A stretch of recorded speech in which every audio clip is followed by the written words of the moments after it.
This is part 2 of the lectures on system properties from Z-transform. In this part, the learning objectives are how to understand the system stability from or by looking at its transfer function, and also I will end by giving an example on an LTI system.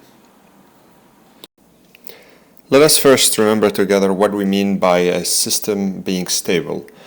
So the intuitive definition is that a system is stable if for every bounded input the output is bounded, meaning that the output cannot go to infinity if the input does not go to the infinity.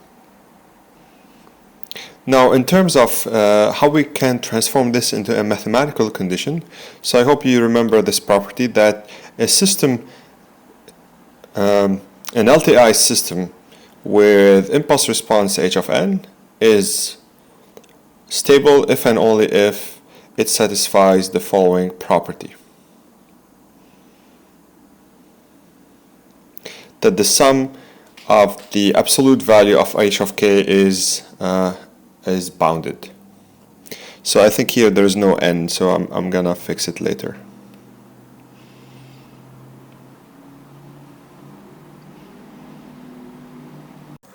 And this property is usually referred to as the impulse response of the system is absolutely summable.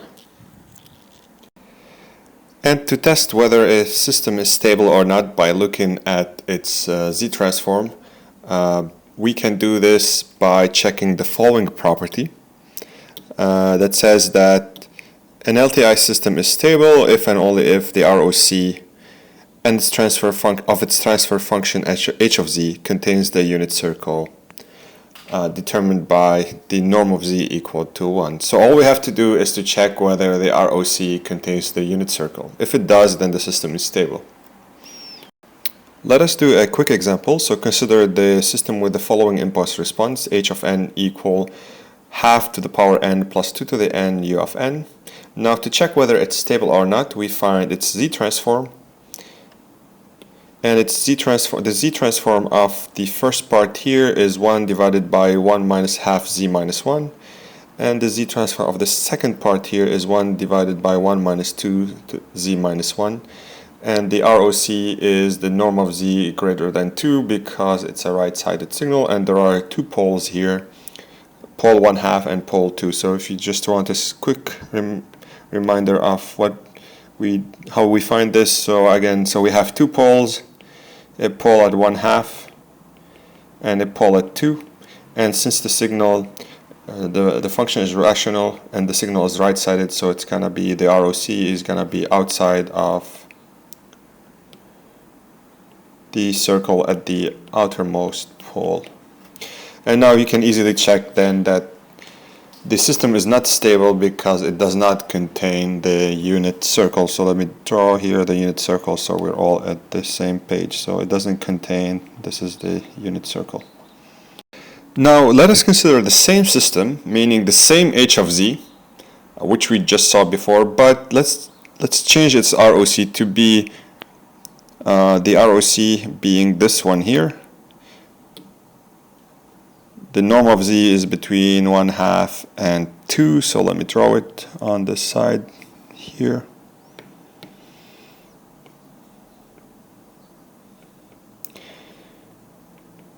And the ROC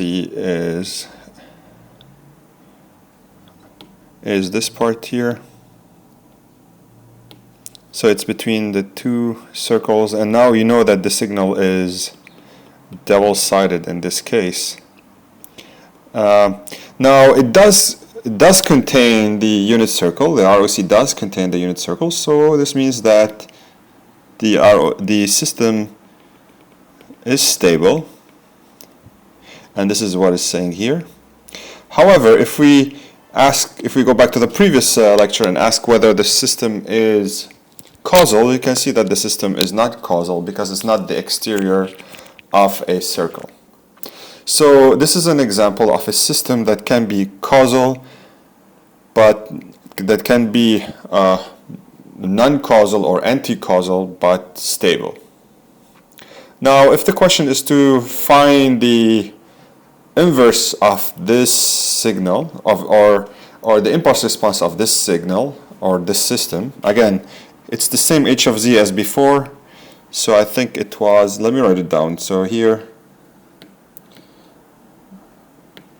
so the question now is h of z is equal 1 divided 1 minus 1 half z minus 1 plus 1 minus 2 to the n, so 2 z minus 1, because there are two poles as, yeah, and then, but here the ROC is this one here. Now you can tell that because it's a double-sided signal, you can see from the ROC here that the part that has 2 as a pole is actually left-sided because it's the interior of a signal. So this is why you have to use the left-sided formula for the pole 2. So this is why we have this part here, because the signal is left-sided. This part is left-sided, again because it's the interior of the circle at 2, whereas the part with pole 1 half, this guy here, is left-sided, and this is why this is the signal.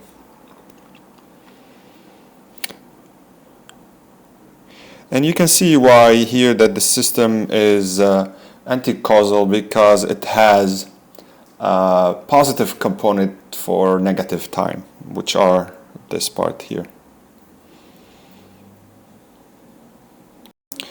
Now for that example, if you just want to study the last case when the ROC is given by z less than 1, so again I had two poles, one at 1 half and one at 1, and now I'm looking at the case where the ROC is the interior of this circle. This means that both parts of the signal that we did before when you do the partial fraction expansion, both parts are left-sided, and this is why you get the formula here, right? So and then in this case the system is not causal because it has negative components, as you can see here. But also, if you want to see it at the ROC, it's not the exterior of a circle. If you remember, for causality we need two conditions to be verified. First, the ROC is the exterior of a circle going to infinity, and then and also if it's a rational function, the degree of the numerator in z should be less or equal than the degree of our numerator in z. And the system here, so it's not causal and it's also not stable because the unit circle is not contained by the ROC. It's actually outside the ROC. Oh, sorry, I just realized that I made the typo here. So this is the pole here is 2 and not 1. So this covers kind of the three cases, three possible cases for that transfer function. So you had the case where the impulse response is left-sided, or it's left-sided or double-sided, and for each case we studied whether the system is stable or not, and whether it is causal or not. This brings us to a useful criteria for determining whether a system, an LTI system, is causal and stable. And from the previous discussion we can see or say that a system is causal and stable if all its pole or all the poles of h of z lie inside the unit circle, meaning they all must have a magnitude less than 1. So let's do another example. So here consider the LTI system given by the following linear constant coefficient difference equation. So we've done these kind of examples before, and the question is to find the transfer function of this system and discuss causality and stability.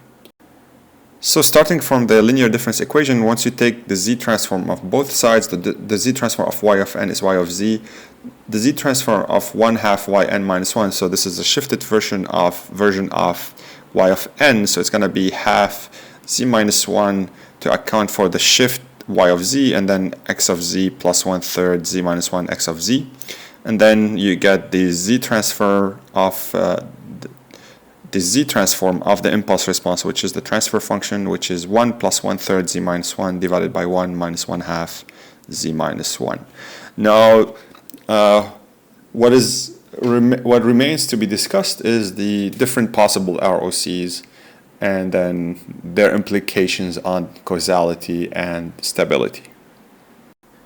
Now we see that the transfer function has a single pole at z equal to 1/2. So if I want to draw the plots, the zero pole plot, so I would have here 1/2. And then if h of n is right-sided, I know I'm gonna be outside this circle, the ROC. And if the h of n is left-sided, then the ROC is the interior of this circle.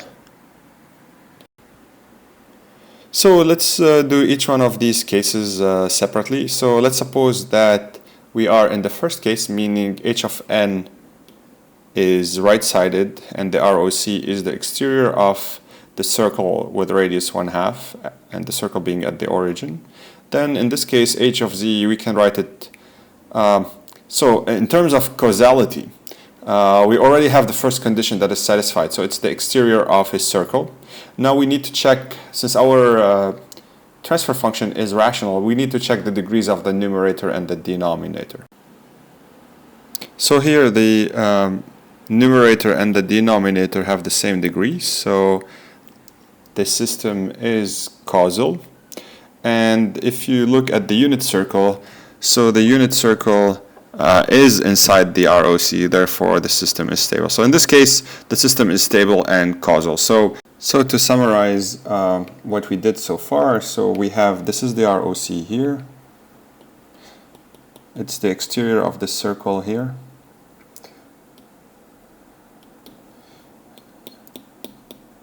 And the exterior contains the unit circle, which means that the system is stable. And since the ROC is the exterior of a circle and the degree of the numerator is less or equal than the degree of the numerator, therefore it is also causal. Also, we could have immediately deduced this by looking at the poles and seeing that we only have single pole at z equal 1/2 and the magnitude of it is less than 1, so the system is causal and stable, like we saw in the previous properties. So again, you could check if a system is causal and stable at once by checking if all the poles have magnitude less than 1. Now to double check what our conclusion, and also maybe to review how we find the inverse Z transform. So if we try to find the impulse response h of n, meaning we have to invert the Z transform here, we have to invert h of z. So we know that the inverse of 1 by 1 minus 1/2 z minus 1 is a geometric series with of the form 1 to the n, and the other part is a shifted version of the same geometric series, shifted by 1 time and then multiplied by 1/3 here. And remember that since the ROC is the exterior of z greater than 1/2, then for both these components, both of the signals are going to be right-sided. So that's why I applied the right-sided formula. And you can see again that the system is causal because it doesn't have any negative components, any non-zero, so it's just basically it's 0 for all the negative times. Now the second case is when h of n is left-sided, and this implies that the ROC here is the interior of z equal to, or magnitude of z equal to 1/2. I'm going to draw the ROC here, so it's the interior of this region here. And then if you want to check for stability, it's clear that the unit circle is not in the ROC, so therefore the system is not stable. And now also the system is not causal because the ROC is the interior of a circle. So this system is is anti-causal and is also not stable. And in this case, if you want to check the impulse response, then you do the same thing we did before, but you have to keep in mind that both components of the signal or the inverse transform, the inverse z transform of the impulse function are left-sided here. So I have minus 1/2 to the power n u minus n minus 1 minus 1/3 1 over 2n minus 1 u minus n. So I have the first signal plus 1/3 a shifted version of it. So for the second case, to summarize, it's neither stable and neither causal.